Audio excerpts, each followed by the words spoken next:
Hey everyone, welcome back to Contractor Revolution, the podcast by Breakthrough Academy. What if you offered your potential customer a free vacation if they hired you by the end of the week? Gimmicky? Maybe. According to today's guest, it really works. John Dwyer, or JD for short, has built an entire business around incentive-based marketing. Or in other words, rather than resorting to price discounting to get more work, what if you looked at just adding more value instead? Sometimes that's something small, like a Happy Meal, and sometimes it's something big, like a free trip to Disneyland. In this episode, JD breaks down what he thinks are the 5 elements of a successful direct marketing response campaign, including what he calls the wow factor for incentive. This guy has got some serious out-of-the-box ideas, so buckle up, and let's get into it with JD. You're watching Contractor Revolution, the podcast by Breakthrough Academy, where we systemize contracting businesses for growth. Keep watching to learn how the world's top contractors scale their companies, build killer teams, and make more while working less. JD, welcome to the show. Thank you very much. I'm glad to be here. Thanks for coming on, my friend. You are on the other side of the planet. You want to tell us all where you are, what you do, why you're here? Okie dokie. I'm in Australia. I'm been married for about 1,000 years, and I have 6 millennial children who have left home but come home whenever they need money. So therefore, it's the normal parent trap. And yeah, we're on the Gold Coast in Australia, which is an hour flight north of Sydney. Awesome, man. And so you're in the business of direct response marketing, have been for a very long time. Why don't you tell us a bit, what do you do today? What's your world? What are you working on? Obviously, you work with tradies, a whole bunch, or contractors. We talk about them over here in North America, but what's your day-to-day life? What are you up to? Yeah, okie dokie. Yeah, we tend to specialize, and my business is called the Institute of Wow.com. So therefore, as that name implies, the Institute of Wow, it's all about teaching tradies and other businesses just how to create wow factors to get more customers. And so we tend to concentrate on what we call emotional direct response tactics. And I'm sure you're probably familiar with a guy in America called Dan Kennedy, who's been doing that for 1,000 years as well. We know him all too well. Yeah, so we're sort of that version of him down under. However, we have plenty of clients in Europe and America as well. And the whole idea of this direct response marketing is to wow people in such a way with a Happy Meal toy, for example, that they take their eyes off the price. So the whole idea of any one of us in business is to actually wow someone so they don't look at our price. Okay. You already did that with me earlier before we prep. We'll talk about that in a bit. I'm curious on your end, why direct response? And for you, how long you've been doing this for a long time? Because I looked into you a little bit. You've been 30, 40 years, maybe longer. You've been at this for a while. Why direct response? I set the business up in 1832. 1832. All right. So you're a clone. But at some level, like you've stayed loyal to this for a very long time, and marketing has evolved so much. Every year it evolves. Why do you feel like this is a mainstay, and why have you stayed loyal to this way of marketing for so long? Yeah, look, I did come from a background of being a national marketing manager for a big supermarket chain here in Australia called Woolworths. And Woolworths are probably the biggest supermarket chain down under. And when I was with Woolworths, I had the opportunity to test what we call direct response marketing. Now, they had a brand like Nike or like Kellogg's or like Coca-Cola. They didn't really need to do any brand building. They had a great catchphrase, which they still use today, and that's Woolworths are the fresh food people. So they gave you the indication that they sold fresh food. And what we used to do back in the day is create what we call continuity programs. And so for every $10 that you spend at the supermarket, you would get a stamp. Now, keep in mind, this was pre-digital, so it was back in the 1800s. So you'd get a stamp, and you'd lick the stamp and put it onto a saver sheet. And when you actually saved up X number of stamps, you got cookware and glassware for spectacularly reduced prices. And I sat back and looked at this thing just go like a rocket. It was just unbelievable. Once and mostly women, but because the supermarket shopping, once the women actually got, one glass in the glass set, she'd have to come back and get the second glass and the third glass and so forth. Same with cookware. And then we moved on to scratch games. And what we would do is we'd give away the chance to win $100,000 or $200,000 with scratch tickets. And whenever you actually purchased something at the cash register, you got a ticket, you scratched it out, and you might have got a red $500 note. You had to come back and get the green and the blue one in order to win $500. And I could see the absolute impact that this was doing on an artificial basis. Had nothing at all to do with selling cornflakes or Coca-Cola. It was an artificial stimulus that got people coming back and back and back. And that's why we thought, well, listen, I'll leave Woolworths and set a business up that just specializes in that. And that's what we've been doing since. Hey guys, quick question before we continue the episode. If you could get a custom roadmap for growing your business in 5 minutes, would it be worth your time? After tracking the growth of over 1,600 contracting businesses since 2015, we've put together a 5-minute quiz you can go take right now that draws on a massive pool of data. You'll get instant access to a personalized report that's going to tell you which one of the 4 phases of contractor growth you're actually in right now. How your company stacks up in the 6 core areas of business compared with industry benchmarks. And what to go do next, including customized resources, tools, and templates you'll have access to right away. No waiting around for an email or filling out a million separate forms. The link is in the description, so go check it out. Now, back to the episode. Does it hit the same part of the brain that gambling does? It kind of sounds like some of the things you're talking about. It's similar. Can you explain that or talk to that a little bit even? Yeah. Well, gamification's been around, since Vegas was around back in the early days. So therefore, there is an element of gamification to all of this sort of stuff. And at the time when I was doing all of these things, I was younger and our friends had children. And so therefore, they were threatening me at every barbecue to stop doing this to their wives because they were spending a fortune at Woolworths. But there is. And so, we've got a resort in Fiji that came to us a couple of years back, and they said, look, we're running at 35% occupancy rate, because we're 25 years old, and all the brand new Fijian resorts were opening up down the road, and they were brand new. So it was the Sofitel, it was the Hilton Hotel, and so therefore they were actually, snatching a lot of traffic away from this particular resort that was 25 years old. So we put a campaign on for travel agents in Australia, and we said, look, for every room that you book into the Hideaway Resort, which was our hotel that was 25 years old, we will give you a ticket in the $1 million draw. And we take out the $1 million insurance with Lloyd's of London. So $1 million will cost us 20 grand, let's say, give or take. And what happens is that, they went from 35. So when you walked into a travel agent in Australia and said, I'm going to Fiji, where should I stay? The travel agent would say, oh, well, what about if mum and dad walked into the travel agent and said, look, I want to go to Fiji, then the travel agent will say, you go to Hideaway Resort. They go, oh, but why would I stay there? Why don't I stay at the Hilton? And the travel agent will say, Ebola. Oh, why wouldn't I stay at the Sofitel? Rabies. Okay, well, I guess I better stay at the Hideaway. And the Hideaway Resort went from 35 to 99% occupancy within a week and stayed there for 3 months. So that had nothing at all to do with the facilities in the resort. It had everything to do with the travel agent was persuaded to put them into this resort because they could win $1 million. It sounds like to you, what you're speaking to is you're hitting on something primal in the human brain that is timeless, that regardless of how marketing strategies change over time, this is something that is just the way our brain works. And so you're tapping into that. You also mentioned brand building and how something, a lot of the people that come to you have a good brand and they're looking for results now, ROI. Can you just even for everyone listening, define direct response and how is it different than other types of marketing? Probably the best way to explain it is is that you go to a traditional advertising agency or marketing agency, and most of them are digital marketing agencies these days, which means they're run by someone who's still using pimple cream. And you would say to them, okay, look, I want to build my brand. I want to make more sales. The traditional advertising agency will say to you, look, we will help you get them to fall in love with your brand so that they will actually taste your product. We flip that. And we say, we'll get them to taste your product so they'll fall in love with your brand. And so our version is not the seafood shop putting its name on the back of the local soccer team's jerseys. Ours is actually the seafood shop having a hostess outside at lunchtime and dinner time, giving out calamari samples so that people will taste them and then fall in love with the calamari and go inside and buy the barramundi. It's more experience driven. Is that fair to say? They're actually experiencing your brand, experiencing your offer before they actually have to buy from you in some level? Yep, it's good. No surprise, it's good experiential marketing, yeah. And so how does this apply to contractors? Because I know you said you have a certain subset of your marketplace that you work with, or tradies, let's say.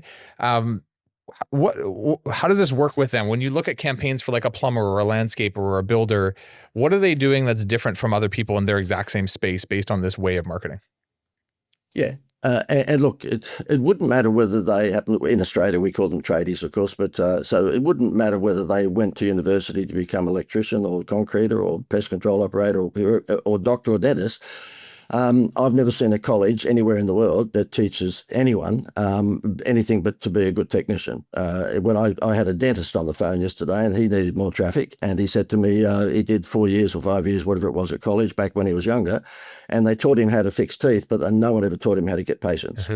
And so what happens is that landscapers, I've got a lot of buddies in the game, and we've got a lot of clients that have been using our services that are tradesmen, and they will say the same thing. They're a very, very good technician, but they might not be flash at marketing, and so that's where we fit in. And most of the trades people these days will be a member of one of the lead generation companies, and so therefore they will get 3 leads, and of course they try to get to that lead as fast as they possibly can, because that might increase their chances of conversion. We say, look, you don't need to get to anyone too quickly. We'll provide you with a wow factor that will just make any of the other competitors invisible. And so we'll give them something that they can actually use as a tradesman that will take people's eyes off the price and discourage those people from even thinking about another tradesman. So can we do this today? Because I wrote down like what I think is like a 3 to 5 step formula. It's like problem, solution, wow factor, CTA, and then make sure you have some good tracking on this. Can we walk through these steps a little bit in context to a trades business or a tradie business so that we can just get some examples of how to do this for our own organizations? Is that cool? Yeah, pretty. You've almost nailed it. The 5 components of direct response marketing, as we interpret it, is number 1, highlight their problem. Number 2 is exaggerate their problem. Number 3, provide them the solution. Number 4, provide proof, which is normally testimonials.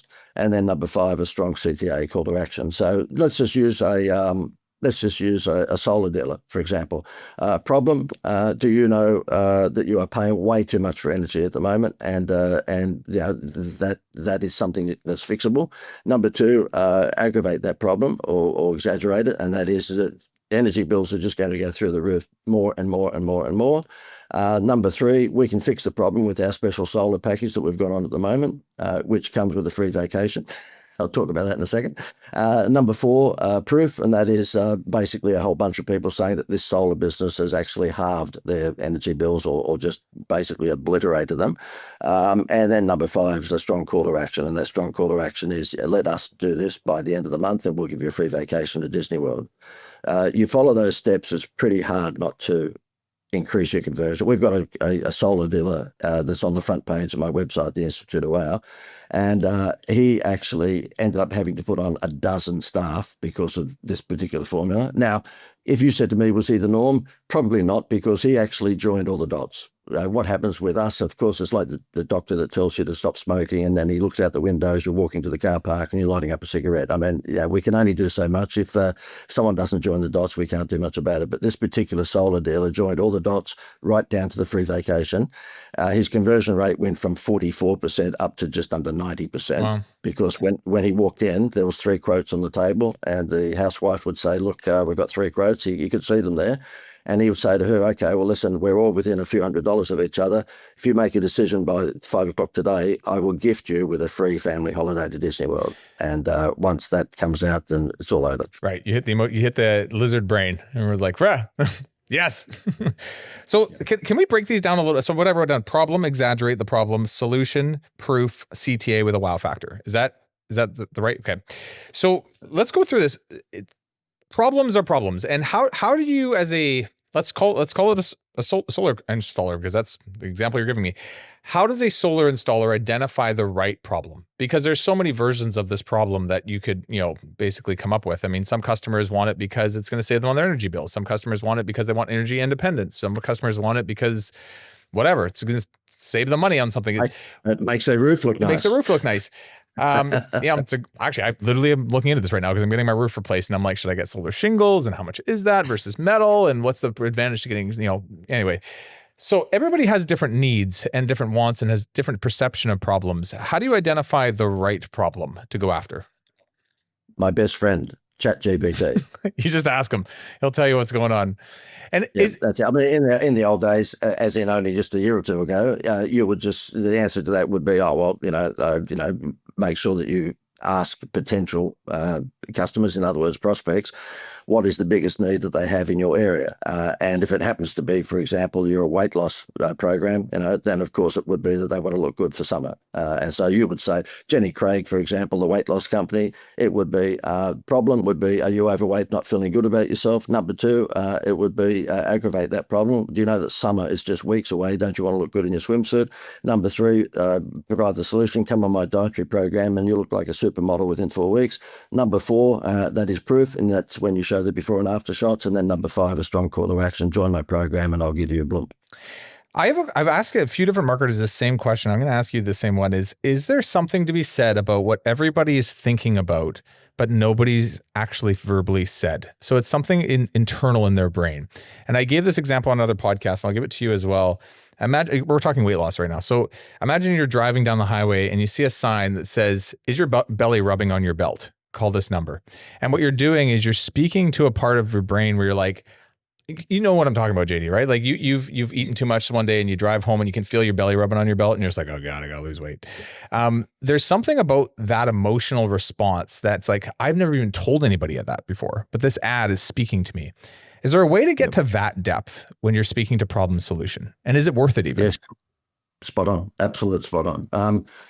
There are way too many agencies, advertising agencies out there that are just delivering catchphrases which rhyme. For example, I picked up a big building society many years ago, and I know you'll probably touch on it, but just in case you don't, I'll show off now. I got Jerry Seinfeld to do their advertising, and it was called the Greater Building Society. And the advertising agency before me, which was full of the ponytail brigade, they came up with a phrase for this building society. Wait for it. Sooner or later, it's the greater.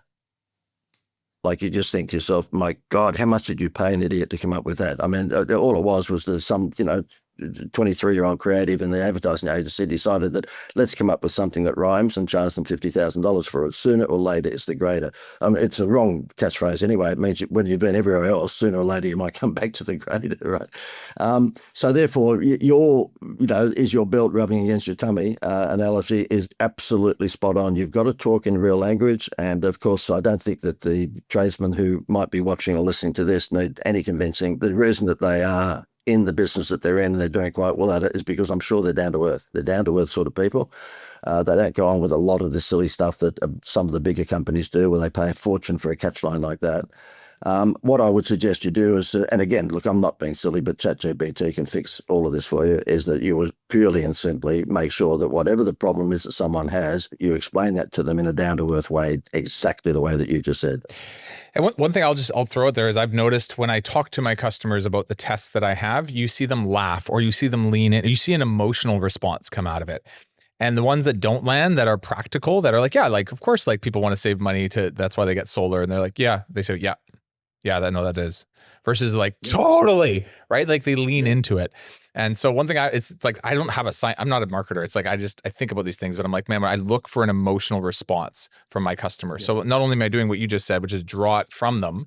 Once you think you've got it, bring it back to them and see the ones that make them laugh, or the ones that make them lean in, or the ones that make them get angry, but you're looking to elicit an emotional response. Absolutely. And, laugh is probably the number one that I've used over the years. I'll give you an example. There was a little country town here in Australia, and the lady who owned the hairdressing salon in the country town had basically the business to herself for, 25 years. There was no other hairdressing salon in town. And this little country town was a little bit like Andy Griffith's Mayberry, okay? There was one butcher, one baker, and so forth.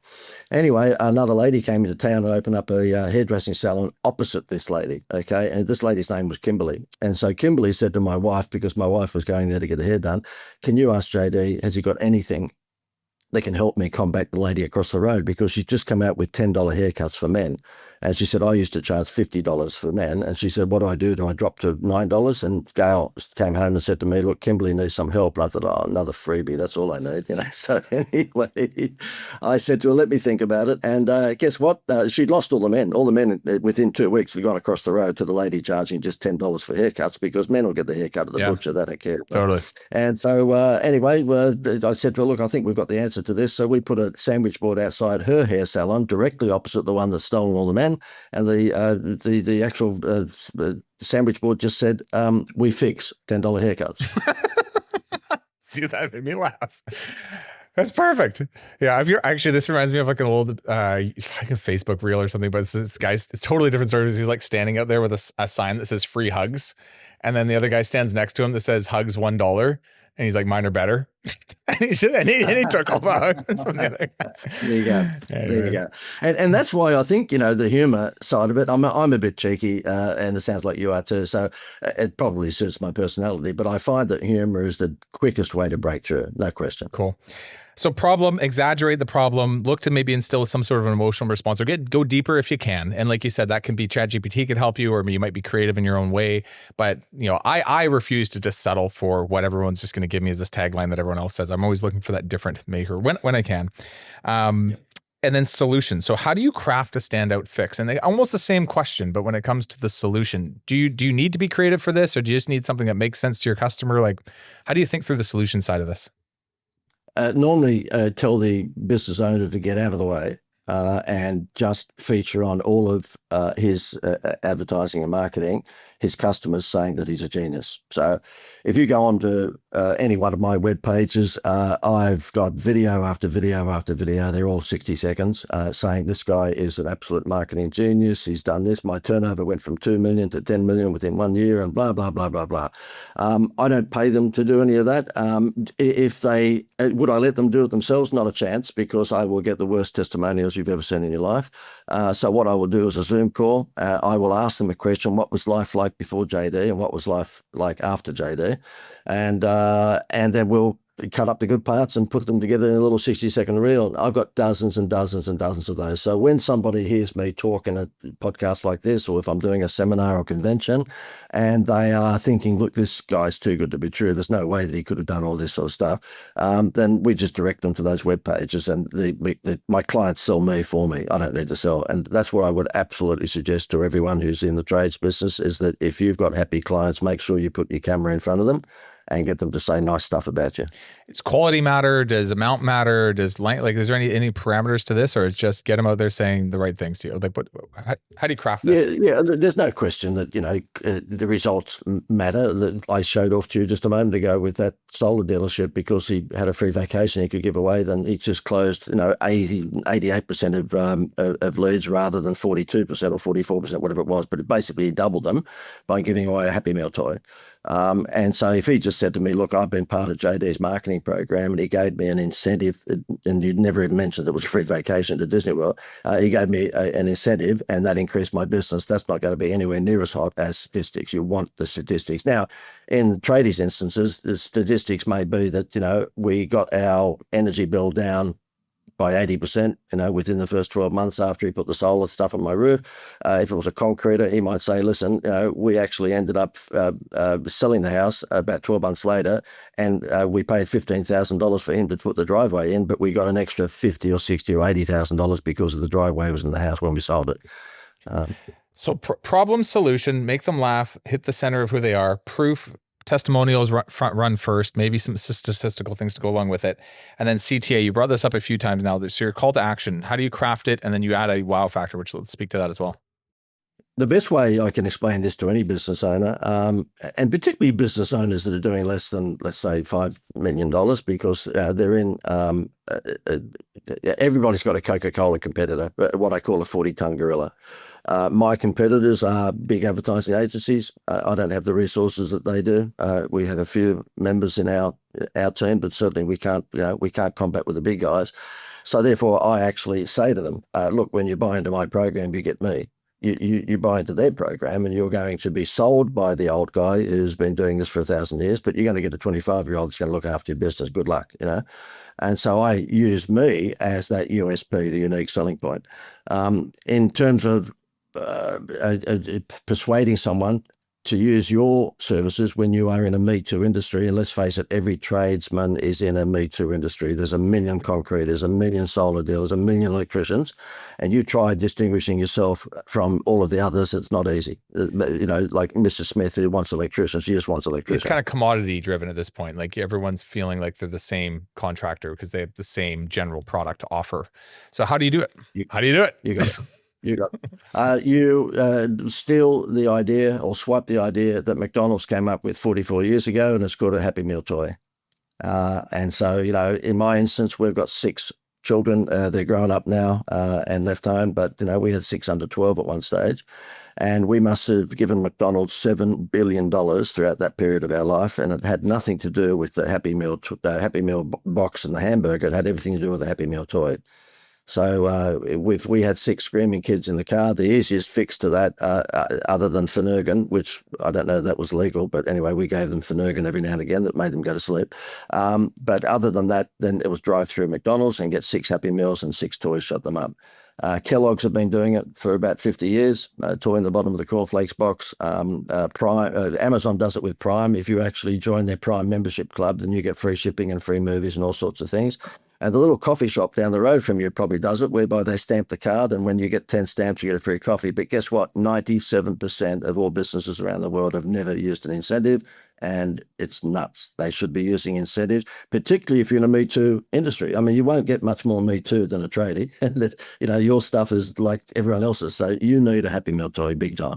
So what are some examples of this? So some of our contractors, let's say they do $2,000 jobs, other ones do $10,000 jobs. Some of them do, $1 million jobs, right? Custom homes. How do you match the incentive with the revenue you're about to turn it out with the profit? Like, is there a calculation to make sure you're not overdoing it or underdoing it? It's the right incentive. And then let's get into some of maybe the ideas of what they could be, but just, cost by average job size. Is there a way to look at this in a practical way? Yeah, there is.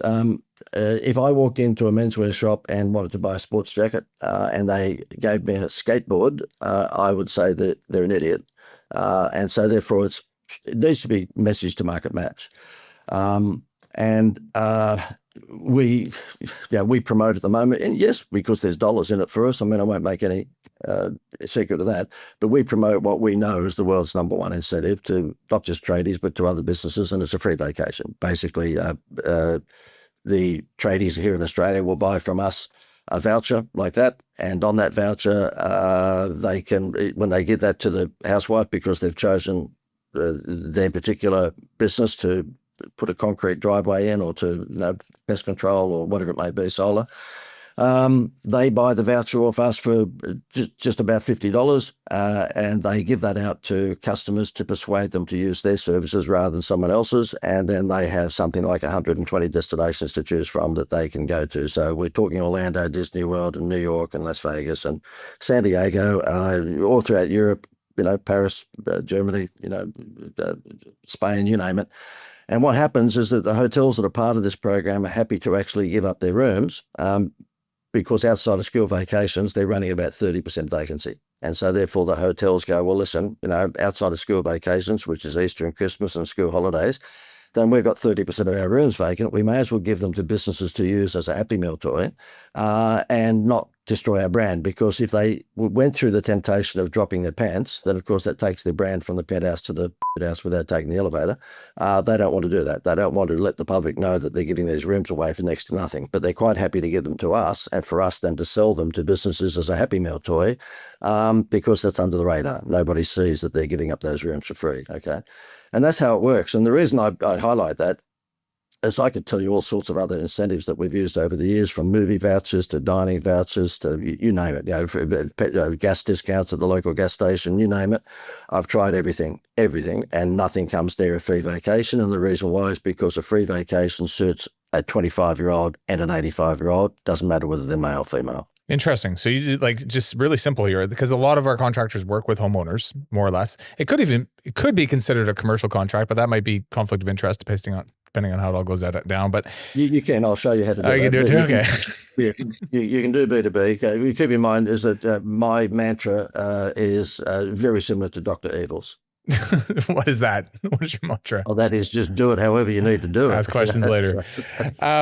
So interesting. So the CTA is, hey, we're going to give you a free vacation. And I guess it sounds like you've got a way to make these vacations not cost what they cost publicly, and so that the actual give is a lot cheaper, and the cash reserves for that aren't hey, I'm spending $3,000 for every $4,000 job I book. It's $50 costs at some level. It's pretty low. Yeah, it's free. Yeah. Basically what happens is that, I mean, we normally sell them for $97, but when I'm on a podcast like this, we just cut it in half for obvious reasons. We're marketers, you know. Are we marketing And right now? Are so, we giving people yeah, Okay. exactly. So, yeah, my wife hates me because every time, you know, she's with me and I'm doing something like this, she goes, for God's sake, would you take that marketing hat off and just enjoy yourself, you know? Um, but all jokes aside, the thing is that your podcast, I would suspect, is meant to deliver as much value as you possibly can Sure. to, you know, the viewers or listeners. And I could tell them to go out and get a dining voucher or movie voucher and all that, but it won't work anywhere near as well as giving someone $1,000 holiday for free, or we call it a holiday in Australia, but vacation for free. And if you don't mind, I will show up. It came about courtesy of Jerry Seinfeld. That's how this whole idea came about. I was going to ask you about that. So don't worry, it was in my thought pattern here. But like, so this is what you did back when you was it billions of dollars worth of mortgages that came out? Like, tell the story, please, because I read a bit about it, but I didn't want to say too much. I wanted to ask you. So your big kind of like thing is you took this vacation concept and you had Jerry Seinfeld speak to this, and it went huge. Can you speak to this a little bit? Yep, went ballistic. I'll do the really quick version, and that is that a building society in Australia called the Greater Building Society, they contracted me as a consultant to look after their marketing, and you've been using big agencies, and as I said, the big agencies, you know, would come up with silly phrases like "sooner or later is the greater." That was the best they came up with, and they are in a sea of sameness. I mean, at the end of the day, if you buy Cadbury chocolate, it's different from the no-name chocolate. If you buy, you know, Kellogg's cornflakes, it's different from the no-name cornflake. If you borrow $1 million from the Greater Building Society, it's no different from the $1 million from the Bank of America. There is no point of difference, right? And I kept on saying to them, you guys are on drugs. You're out there on TV every night and you're saying, get a home loan from us at 6.2%. The bigger Bank of America or the Wells Fargo down the road can be 6.1% within a heartbeat, and they will be. You're not going to beat those 40-ton gorillas. You're a small business. Now, they're the 250th biggest business in Australia, but compared to the, you know, Wells Fargo Bank, they were small. And so they said, okay, smart Alec, what should we do? I said, take their eyes off the interest rate, take their eyes off the price. And I'd been doing some infomercial TV ads for a travel company, a discount travel company. So I introduced them, and what we did is we stopped the honeymoon rate, because as you would know, every bank around the world gives you 1% off for that first year, and then they bump it back up again. So we grabbed that 1% and gave it to a travel discount company. They gave them a $10,000 vacation for 5, and the rest is history. Basically, what happened is that we came on TV and in social media. This was about a dozen years ago, and we said, look, get a home loan or swap your home loan from the nasty Bank of America across to us, and we'll give you a free vacation. Now, keep in mind, the cost was neutral because they stopped doing the honeymoon rate, which was a 1% discount. Anyway, for the first 3 or 4 years, it went nuts. It went absolutely crazy. They took an extra $15 billion. This is little Australia. We got the population of California, right? They took an extra $15 billion worth of home loans in the first few years. And then in the 4th year, I got Jerry Seinfeld to do their advertising. So therefore, I annoyed the daylights out of him. And eventually he said yes. I asked him why he said yes. He said, I thought you'd never go away otherwise. I told him my mantra is persistence beats intelligence. So anyway, I'd fly to New York, and for 3 years, Jerry would stand outside a mock-up of this bank not far away from where he lives in the Hamptons, and we just film all the commercials, bring them back to Australia and put them on social media. So it was Jerry Seinfeld saying, swap your home loan and get a free holiday. We call it a holiday in Australia, get a free vacation. It went like, if we thought we had a success on our hands before, once you had Seinfeld involved in it, it just exploded, absolutely exploded. And what happened is that this international travel company saw what I was doing, and they contacted me and said, look, we're a travel company. We've got access to unsold hotel rooms around America and around the world. You look like you've got half a clue when it comes to marketing. Do you want to join forces? Interesting. And that's how this all got together. So let's do this. Let's put the link in the description. I don't know what link we're putting in yet, but JD, you have your team send us some stuff, and let's get everyone listening some access to this, because this sounds like a really convenient way to have a wow factor on your CTA without having to cost an arm and a leg. So cool. And you can do this for people in North America, I assume. A lot of our listeners are. Yeah. Okay. No, if anyone wants to have a look at it, just go to vacationsincentive.com. That's our American website. So vacations, plural, vacationsincentive.com. Ignore the $97 there, because we'll give it to you for half that price. All right. Sounds good. Let's talk a bit about like time and quality limits. Do you do that in your ads? Do you not? Like creating urgency and scarcity? Is there something to that? And how does that work? What's a good way to do this? I also think, like, what's the way to do it where it backfires? Because I find in today's world, it's like act now, or everyone's like, that's bull. Like we're desensitized to it. So where does it work? Where does it not? How do you do that right in today's world? Yep. The best way to explain this is that when my children were younger and they had a messy bedroom, I would say to them over and over and over again, clean up your bedroom, like every other parent would. I got nowhere because they knew I was BS, you know. Once I said to them, clean up your bedroom and you'll be able to go to the movies with your buddies on Friday night, but you won't be going if you don't clean up your bedroom, bang, the bedroom was cleaned up. So therefore, even using the direct response stuff with my with my own children, much to the chagrin of my wife, actually worked. You've just got to have a deadline.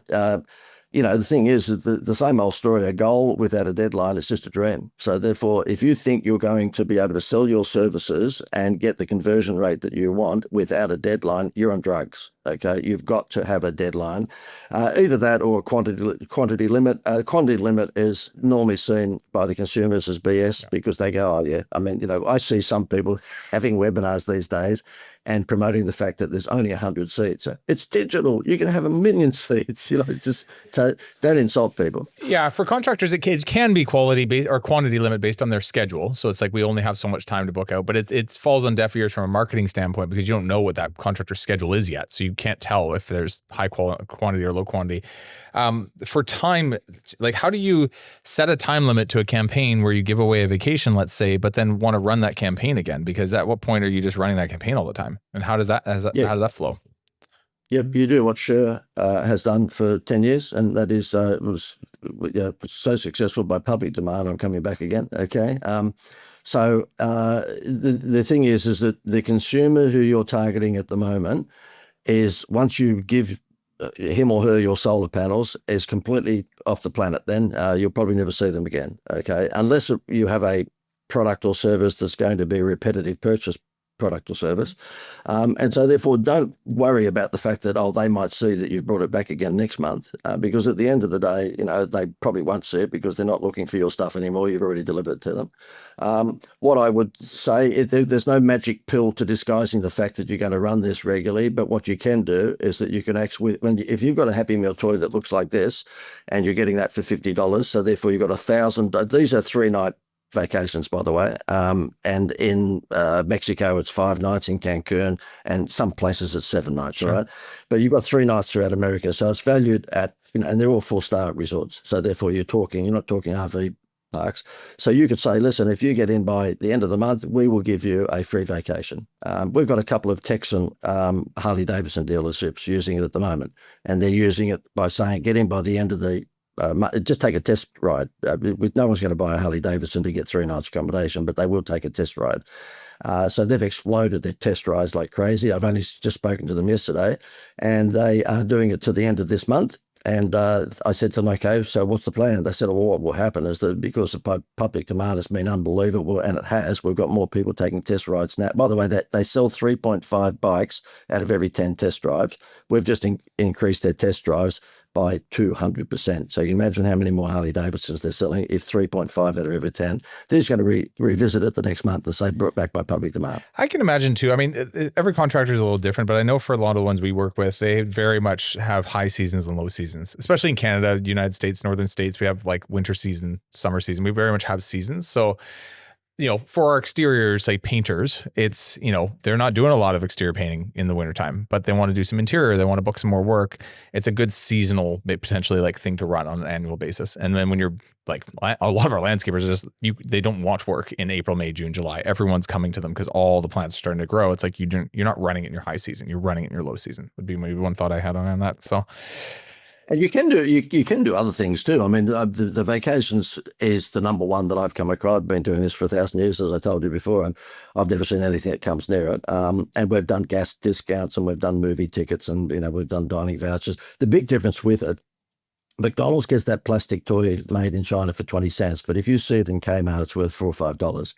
So therefore, for you, it's a high perceived value, but for McDonald's, it's a low cost. That's the incentives that work the best. This one, $50 for a voucher, and it's worth $1,000. Of course, it's insane. And so therefore, if you're looking for stuff to give away, not only the message to market match is always a bit difficult, because try getting something that's low cost and high perceived value that suits a particular geodemographic profile. The good thing about a vacation that suits anyone, doesn't matter. What you can do, though, you can do other things. For example, the insured prize promotions. You can say, look, everyone who books my service this month, you're in the chance to win $100,000. And you can get that $100,000 insurance from the Lloyd's of London style companies for just a few $1,000s. So you can do things like that, whereby you get the Elvis found headline. It's not, in my mind, anywhere near as good as you buy, you get. In this instance, where you buy, you get a vacation, is always going to beat you buy, you might win. It's interesting. You've done this for a lot of years, and you found something that works, and you keep hitting it. And why change what works? Which is kind of like what I've learned in life a little bit. So cool. There's also this concept. I want to move to this one other thing you talk about is being the UN of authority in your space. Explain, like, what does that mean? I'm imagining like you're being friends with everybody. Explain this to me a little bit. Yeah, not so much UN as United Nations, but rather the UN. So my little catchphrase is they'll try and be the doctor, the dentist, the concreter, the electrician. In other words, you are unlike and you're unconventional. So it's just something, if I'm doing a seminar, or webinar, what have you, I try and leave them with something that's going to make them think about me. And so therefore the best way to do that, aside from just case studies like we've just been going through now, is to give them some sort of mantra that, is a brain tattoo. And mine is, look, try and be the of your industry. So that means unusual or unconventional. Okay. And that can be via the speed that you work at. You can say, look, statistically, I'm the only tradesman in the United States of America that has a 94% turn-up rate on time. So it could be that you're the only one in your particular industry that actually wears aftershave and you've got a uniform. That would be a big plus. It could be any number of things, but the thing is that you want to make sure that you are the Now, Gordon Ramsay is the in the chef world because he screams at people. You don't find too many other critics that do that. So try and be, I won't say like him, but try and be the of your industry. I saw a really good ad on Facebook we have, you guys have Black Friday out there? We have something called Black Friday. Yeah. It said, for Black Friday, we have no deals. Right, to capture your attention. Or another one that says we are the most expensive in our space, and here's why. And it hit on all the pain points of why other stuff sucks. And you're just like, okay, cool. Actually, I clicked on that. I was like, I always pay attention to stuff on that because I'm like, for me anyways, in a lot of ways, like I am my own best customer. And so I always think about like, what are the things that attracts me and makes that basically the marketing message I might want to bring to my own organization. That's not true for everyone. I saw one on the freeway the other day. It was for a very expensive steak restaurant on the Gold Coast here in Australia. And it was, we have the best steaks in Australia and we are the worst vegetarian restaurant. Yeah. Guaranteed worst vegan restaurant you've ever been to. Yeah. Cool. Yeah. Good. Well, that helps me with a lot of different things on my questions here. I don't have a ton more for you. Just like some rapid fire questions, if you're cool with it. I would love to know the best headline you've ever written, the worst flop you've ever had, and lesson you've gotten from it. And just any other myths about marketing you'd love to bury. I'm trying to think of the best headline. There was one many years ago, and gosh, my memory fails me. It was very similar to that steak and the vegetarian one that we just spoke of. It was something like the worst vegetarian meal of all time, and it was something to do with. Let me skip to the second one. Sure. I'll keep the wheels turning inside here to see if I can come up with the best headline. But what was the second one again? Biggest flop you've ever had, where you're like, "This is going to be great," and you're like, "We learned a lot from this." Oh, absolutely. Gosh, I've had if my wife was in my office at the moment, she'd say to you, what do you mean flop singular? We're talking flops, flops. Yeah. The thing is that my wife made a big mistake because her father was a compulsive gambler and lost, a number of homes on the horses over her period of being a teenager. And of course, she marries an entrepreneur. She was so silly. So yeah, look, it's been a roller coaster ride. We've made it and lost it and made it and lost it like all entrepreneurs. So therefore, there's been plenty of losses. I think the biggest flop that we had was that, and it was some years ago, so in my defense, I was a bit younger, I decided to come out with Christmas gift boxes. And what it was basically a cardboard box with all the Christmas stuff on the outside of it. And instead of buying a card, you could fill in the card on, you could fill in the Christmas card on the outside of it. And when you press the corner, the box would just come together like a shoebox. Okay. It would just pop up. And I'm thinking I'm a genius, of course. Well, it was the silliest idea that I think the world has ever seen. We produced a certain amount of them and sold them to a big retailer here in Australia. And I think they've still got them in their warehouse 30 years later. It was just a complete failure.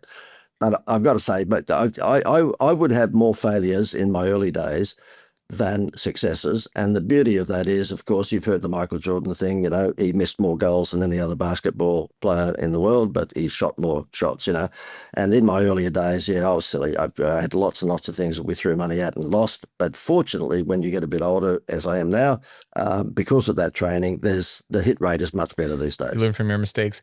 I didn't get into this as much, but when you are doing testing of new marketing ideas or something that's kind of a little bit out there, which sounds like it's a lot of what you do, how do you test it in a way where you get the right amount of data back, where you're like, okay, this was worth it, let's go, and not do what you just said, which is get really excited about an idea and just go all in and realize it doesn't work. I did this with something called Valpak years ago, where I put out 300,000 slips on Valpak and got 0 leads back. And I put a ton of money into it because it sounded like it made so much sense, but I didn't test it. How do you test something properly when it comes to some of these strategies to actually make sure it's valid and not something that you're just excited about? And look, these days, it's so much easier than back in those days. I mean, given that we're in the digital world now, you can test it. We're doing one at the moment. We have a side business that we set up over the last 18 months. And I guess anybody in the marketing advertising game has dipped their toe into AI because it's basically the new fad, but it ain't going away. It's going to take over the world. I shouldn't have called it a fad. So we have a thing called AIGenienow.com. So AI Genie, as in GENI, AIGenienow.com. And what that is answering the phone for tradies. Okay, so basically we know they're under a sink or they're on top of a roof, so they can't get to the phone. So we answer the phone for them and charge them, wait for it, $10 a day. So it's $10 a day for a robot to answer the phone 24/7. And we've spent a lot of time on that over the last 18 months. Now, we're not the only player on the block, so therefore, I won't bore you with the details, but we distinguish our receptionist service very differently from most of the others because we're a marketing company. When we're launching it to tradies, which is only a few months ago, this is brand new, what I thought they would do is really get involved in a webinar, something like this, that would go for 50 minutes to 60 minutes, failed miserably. Their attention span is that of a goldfish because they've got so much going on in their lives.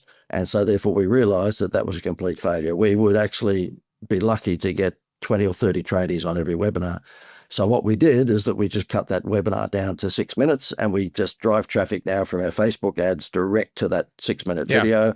And not only do we get more turn-ups, but we get more conversions. So that was a massive mistake because we thought the tradesmen would have more time to watch a 60-minute or near enough 60-minute video, which is silly. But you're learning from your campaigns, which is important because I think for anyone listening who's an entrepreneur, you can put together the best campaign ever and hide it from public view and then put it out there and have it flop when it just could be 1 or 2 parts of it that are actually the problem, not the whole idea. You have to be able to decompartmentalize a little bit of the stages of what's going on to make the right decision about what to change versus just throwing the baby out with the bathwater. Is that fair? Yeah. And you know what, though, where we missed the point too with the AI is that we were thinking that where the money we could make would be on inbound. And so therefore, whether it be a restaurant, I mean, the big industries that can't answer the phone are restaurants, hairdressers, tradesmen, and the list goes on. But they're the top 3. And so therefore we thought problem solution, we'll highlight to them, look, if you're under a sink and you're a plumber, you can't get to your phone, we'll answer it for you. And we thought that pretty much all the money to be made out of AI was incoming. In other words, answering the phone. What we've discovered only in the last couple of months, that outgoing is where the big money is. So for example, we are starting tomorrow to ring 10,000. The robot will ring 10,000 people a week for a charity here in Australia. This charity helps basically feed hungry children who are going to bed at night, hungry. And they came to me about 6 weeks ago and said, listen, at the moment we have a telemarketing company of humans ringing 10,000 people a week, but they're taking a big percentage of what they earn because of the amount of people they've got to employ. And so therefore they might raise $20,000 or $25,000 a week, but they take 70% of it. So what we've done is that we've employed our robots now. We've done all the testing and it works like a dream. And so from tomorrow onwards, we'll ring, it doesn't matter whether it's 10, 20, 30, we can ring 30,000 a week, we can ring 10,000 a day. And so therefore the robots will be ringing people saying, listen, did you know that 1 in 6 children in Australia are going to bed hungry tonight? And if you would like to donate X number of dollars, let's say $50, guess what? We'll give you a free vacation. Just bringing it back. Okay, let me ask you this before we end, because this is like sitting in my head the whole time we're talking. I respect your direct response approach. I think more of the world needs this, and especially in a world where I think a lot of people are more just about the brand and what looks good and they want to. But I will say there is a line. How do you, as an entrepreneur, decide between direct response marketing and good brand? Because one can eat the other a little bit. If I'm not, like, I've seen this a little bit. How do you make that distinction properly and decide for those listening? Everyone, some people, it's all about their brand. Some people, they don't care at all. How do you determine that to make the right decision about how you do this? Yeah, look, the best example I can give you is a hotel here on the Gold Coast called the Palazzo Versace. And as that Italian name infers, it's 6-star, 7-star hotel. We're talking chandeliers in the car park. I mean, it's a very expensive hotel. You won't get a room there for less than $1,000 a night in peak season, right? And so therefore, when I'm talking to someone like that, I say, look, it needs to be message to market match. I just noticed you've got 2 Rolls Royces sitting outside. What are they for? And the manager of the hotel said to me, oh, they pick up the Rolling Stones from the airport and bring them to the, I said, okay, so it's only Paul McCartney and Mick Jagger that gets them? They go, yep. I said, well, you're on drugs. Seriously. You've got them sitting there for, 23 hours, 24 hours a day doing nothing. Why don't you have a campaign whereby in the winter months, here in Australia, Sydney and Melbourne get pretty cold in the winter months, but the Gold Coast, which is the Orlando of Australia, we're still pretty warm, all right? So therefore, in the winter months where you've got empty rooms, why don't you do this? Why don't you actually say that when you actually buy a 5-day package, so you don't give it to someone just overnight, but you buy a 5-day passage and you fly up from Sydney or Melbourne, we'll pick you up from the airport in one of these Rolls Royces. And when you're here, we will give you free tickets to Dreamworld. So this is like Orlando. We have not Disney, but sure, theme parks, Movie World and Dreamworld, all that. And you give the family pass to Dreamworld. Now, with what you're charging per night for the hotel, right, you can easily, build the cost of this into the room tariff. As soon as he did it, bang, instantly rooms booked out. Now, that's what's called message to market match with direct response advertising. They didn't lower their brand by dropping their pants and letting the world see that they're just giving up these rooms for next to nothing throughout the winter months. What they have done is, what we did for them is created a wow factor incentive that's conducive to their brand. That's what you need to do. It all comes back to this wow factor, and you're a good deal maker. It sounds like you're good at finding the way, which I think most entrepreneurs are. They can find little like angles to things, and it's not just about discounting your price or giving a discount on what you do. It's finding something that people be wowed by, basically. It sounds like, and being able to offer that in a way that publicly they couldn't get it, but privately you can because of a connection you have of some sort. It is, and the thing is that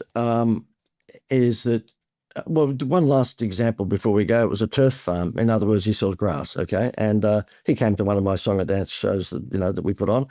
And he came up to me at the end of it. He said, look, I've got a bit of a challenge. He said, I've got 2 miles worth of grass at the moment on my turf farm that I can't get rid of. And I've got to get rid of it before spring because then I replant again. So obviously everyone with a turf farm needs to replant all the time.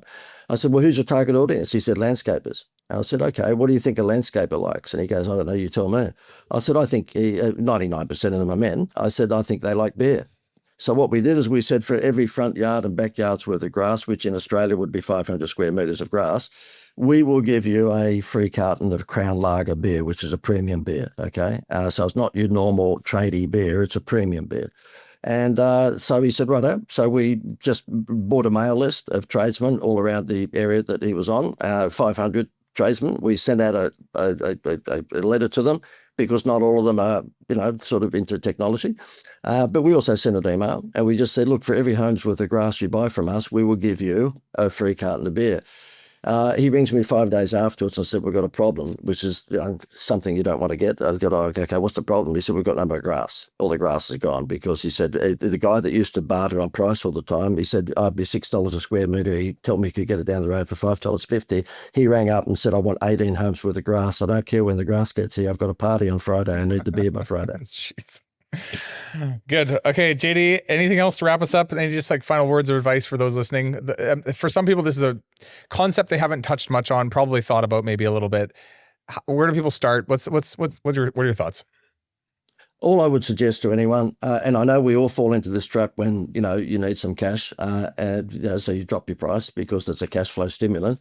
All I would say is that instead of if you are in a Me Too industry where your electrical services are the same as many others, or your solar panels are the same as others, or your kitchen renovation is very similar to others, if you are not, if you're like the 40-ton gorilla of your industry, then I would do everything I possibly can to stop price discounting and think alternatively with value adding. And value adding in my world happens to be coming up with a Happy Meal toy that's going to distinguish your business or your service or your offer from everyone else's. Cool. Love it. JD, thank you. Thank you for your approach. Thank you for being on with us. Have a good week and have fun living in the future in Australia. Let me know how tomorrow goes. My pleasure. It's my pleasure. Okay. See you, JD. See ya. Thanks so much for watching. If you thought today's episode was awesome, it probably means you should subscribe. You're going to get more Contract Revolution episodes in your feed, and I'll see you next week.